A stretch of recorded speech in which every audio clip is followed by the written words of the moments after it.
তোমরা যে এমসিকিউটা দেখতে পাচ্ছ এটা মূলত বরিশাল বোর্ড 2025 সালে এসেছে। এসএসসি 2026 এবং 27 তোমাদের জন্য এই ধরনের এমসিকিউ এত বেশি গুরুত্বপূর্ণ যে প্রতি বছরেই সেট ফাংশন থেকে 2 থেকে 3টা টিক থাকে। সেট ফাংশনের অঙ্কগুলো করতে গেলে উদ্দীপকেও মূলত আমাদের এরকম তথ্য দিয়ে দেয়। তো সেই তথ্যগুলো কিন্তু আমাদের যদি সমাধান না করতে পারি তাহলে পরবর্তী স্টেপে যে অঙ্কগুলো ওই অঙ্কগুলো আমরা সমাধান করতে পারি না।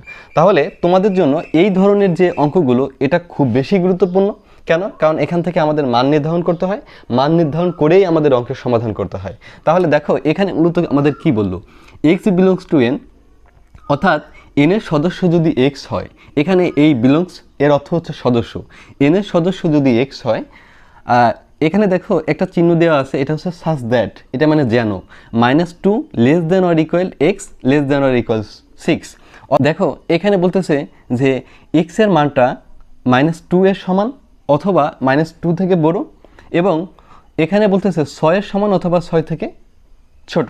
তো মূল প্রশ্নটা আসলে এই ছোট বড় এইখানে না, মূল প্রশ্নটা হচ্ছে এই n নিয়ে। n বলতে বোঝায় কি বলতো? ন্যাচারাল নাম্বার 1 2 3 4, এই যে ন্যাচারাল নাম্বারগুলো, এই ন্যাচারাল নাম্বারগুলো মূলত আমাদের বোঝায়।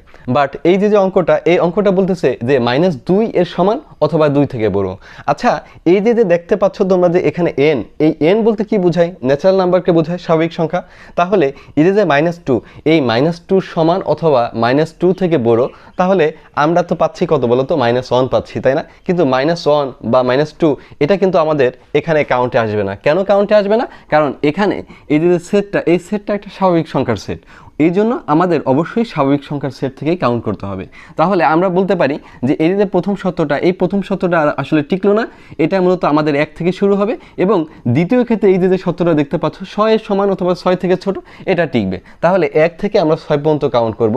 তাহলে 1 থেকে 6 পর্যন্ত আমাদের কয়টা সংখ্যা? 1 2 3 4 5 6। তার থেকে 6 পর্যন্ত মূলত কয়টা সংখ্যা?